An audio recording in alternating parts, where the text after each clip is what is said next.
Hey guys, every time I do this it's different. That's what makes it so much fun.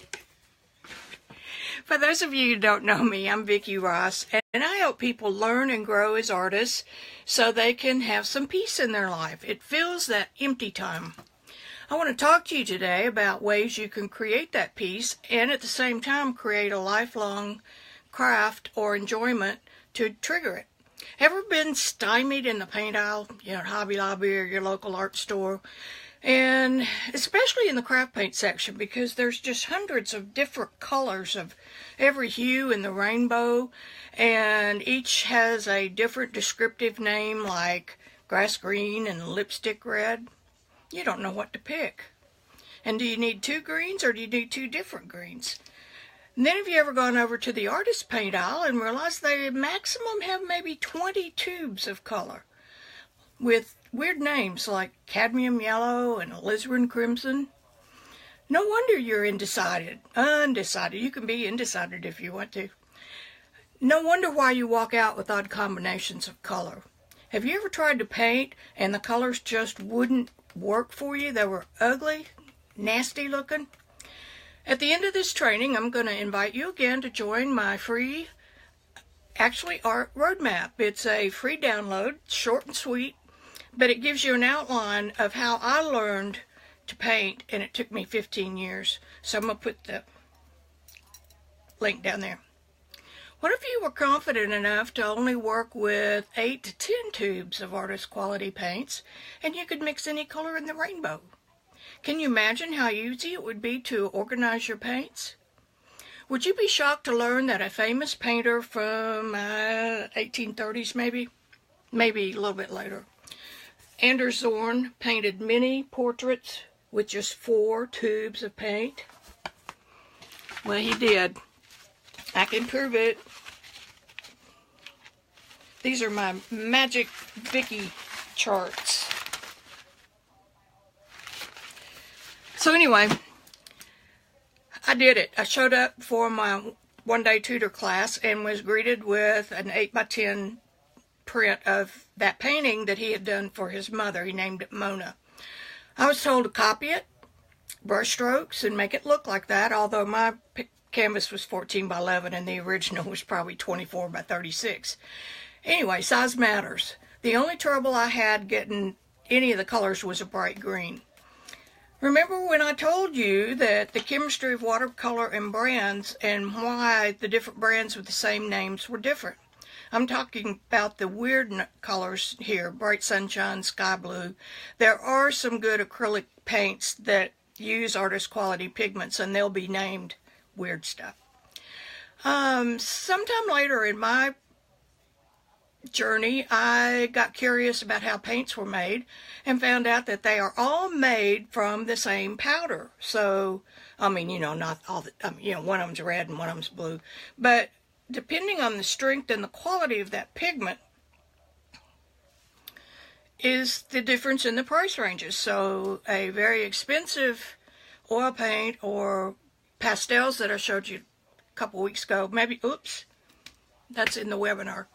They may use grade AAA pigment, and then that pigment is mixed with gum arabic for watercolor. If it's oil, it's mixed with safflower, walnut, or linseed oil. And if it's pastels, it uses gum, I think it's tarragonth, but it's something. And with with caustic, it's beeswax. So the same pigment goes into those binders, which makes them adhere to whatever surface you're putting them on. Pretty cool, huh? Anyway, all this knowing took me forever. And then I found out about color charts from Richard Smith, who's one of the American heroes in art. It is a very confusing topic, and it can be mastered. You'll be able to mix any color you want with a limited palette of one I chose so that you'll get plenty of different color variations. I fell in love with those charts. I went from clueless to, aha, I get it. My tutor once told me I could never mix. You'll never get that color of turquoise. So he went over, started digging through a drawer with his paints in it, And by the time he came back with his tube of paint, I had already found the color on my color chart, mixed it, and had it on the canvas. So that's where it helps with organization. And like I said earlier, this applies, what I've talked about is to real artist paints. You can't mix craft paints unless they're made with artist pigment, and they'll tell you that on the label. So sunshine yellow or grass green is perfect to pick up and finger paint on a piece of paper that you just saved from the trash bin because you made a junk journal out of it. I do it. It's fun. But you can't mix those. They just don't do well. Anyway, color is one of my foundation blocks in the system that I'm launching next week.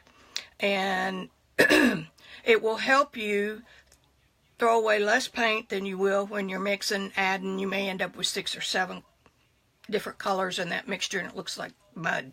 I would say something else, but I'm live. I'll be sharing all of that. I'll be sharing a bunch of other stuff, but of the 8 modules in this class, color is one of them, and it's one of the most important.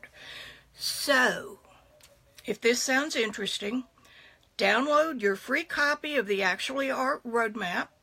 And then I want you to join the community of Axully artists over on the Facebook free group. It's Axully Art. I'll show you this painting again now. This is from Mona, after Mona. And it's just a study, a quick study that was done in about 3 hours.